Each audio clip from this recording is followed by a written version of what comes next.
Os professores têm razão em tudo, não a devem perder com atitudes bárbaras como esta.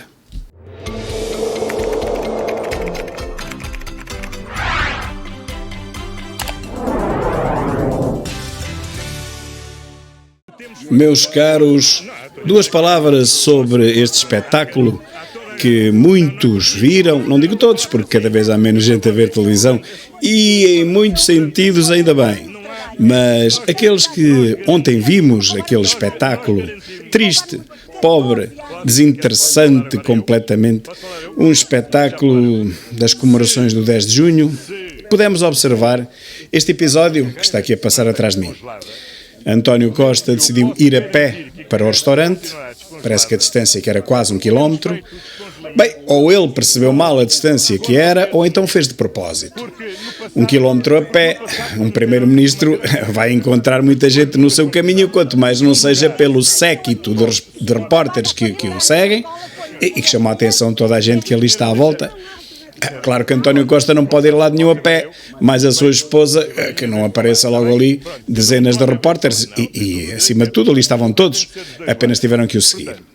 Ora, portanto, Costa, que não anda na política há 2 dias, bem sabe que ao fazer um trajeto de 1 quilómetro a pé, vai ter muitos encontros pelo caminho. E sabe mais do que isso, sabe que esses encontros vão ser gravados, filmados e vão passar nas TVs. Portanto, a primeira conclusão que se tira desta decisão de António Costa é que ele não tem medo, ou não teve medo, de ter um mau encontro, porque teria resposta para todas as solicitações e bem sabendo que essas respostas ele domina em parte, elas vão diretas para as televisões e se não forem direto vão indeferido, mas vão aparecer. O PS ainda não consegue dar ordens às televisões para que cortem esta parte ou aquela em que Costa esteve menos bem, pelo contrário, neste preciso momento seria a parte que apareceria mais vezes. Bem, o que é um bom sintoma até da democracia. E, como se esperava, Costa foi abordado por um grupo de professores e uma professora mais afoita foi tentar falar com ele e dizer-lhe coisas. E Costa, com as televisões todas à volta, só teria 2 saídas. Ou ignorava a senhora e dizia que não está ali para falar sobre os professores, o ensino, outra coisa qualquer, está ali para falar sobre o 10 de junho e não é na ida a pé para o restaurante. Ou então dava-lhe uma resposta, que foi o que ele tentou fazer. Ora bem, mas isto qualquer aprendiz de político sabe que é muito perigoso, porque, por mais que estejamos dentro dos assuntos, nós não sabemos o que é que uma pessoa que nos aparece à frente nos vai perguntar. E se nos perguntar algo que seja de difícil resposta ou que nós não estejamos à espera, torna-se um bocado embaraçoso para António Costa responder, sabendo bem que está a ser filmado e que está a ser transmitido em direto. Portanto, estes encontros imediatos do 3º grau, que não estão programados com a população, são sempre a parte mais difícil, penso eu, para qualquer político menos experiente. E mesmo até para os mais experientes. Todos nos recordamos daquele episódio em que Gugu da ONU, Guterres, um aluno brilhante do técnico, e voltaremos mais à frente noutro vídeo a falar dos alunos brilhantes, fiquem até ao fim. Mas é claro que nos recordamos dessa sua frase, depois de muitas hesitações, a tentar fazer conta sobre um cálculo qualquer que estava a fazer de cabeça, frente aos jornalistas, em que ele acabou por dizer, bem, olha, isso é só fazer contas. Bom, ele não se conseguiu fazer, mas o que é perfeitamente natural. Com as televisões todas em cima, ele, com medo de errar, não disse o resultado. Bom, ele era um engenheiro do técnico, um excelente aluno, não esquecer.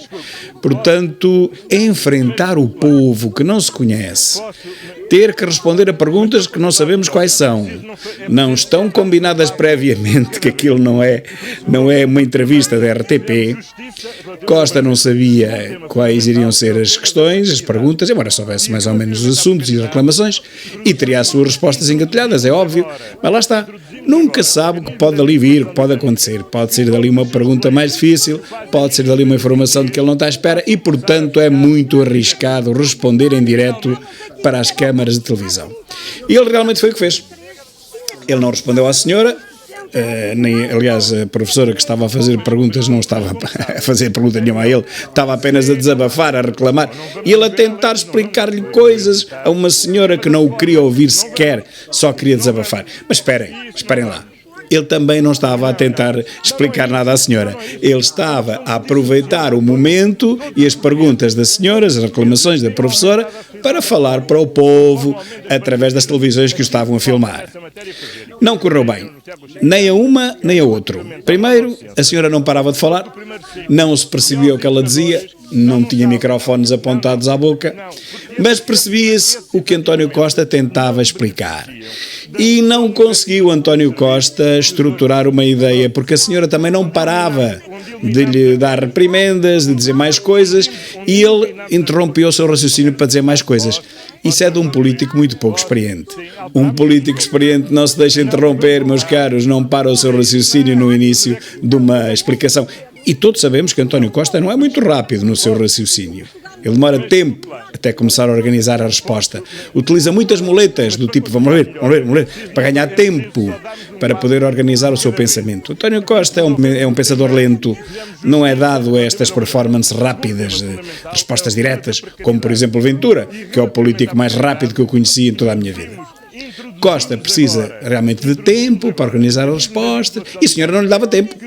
Mal ele começava a tentar responder, já ela estava a tirar com outra coisa diferente. Bom, é preciso dizer que este tipo de teatradas ao vivo, em direto, para televisões inserirem como última hora na sua programação, só interessam mesmo às televisões. O público não fica informado nem das razões da professora, nem das respostas de António Costa, se bem que neste caso também há pouco a perguntar e ainda menos a responder. Costa não descongela o tempo aos professores e ponto, final. Estou farto de dizer isto e continuo a dizê-lo e parece que as pessoas não percebem. Costa não descongela, ponto, final. Tentou explicar isso, e isso é que eu gostava de ouvir a resposta, tentou explicar que toda a função pública foi congelada e tal. Sim, é verdade, mas a esmagadora maioria já acabou por ser descongelada na sua totalidade, e isso ele não disse.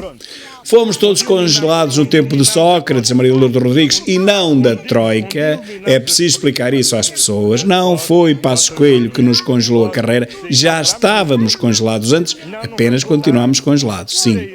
Foi Sócrates, o espertalhuço, percebendo bem que o povo português, na sua esmagadora maioria, odeia profundamente a classe dos professores. Eu penso que é mesmo a classe mais odiada, mais ainda do que a dos políticos.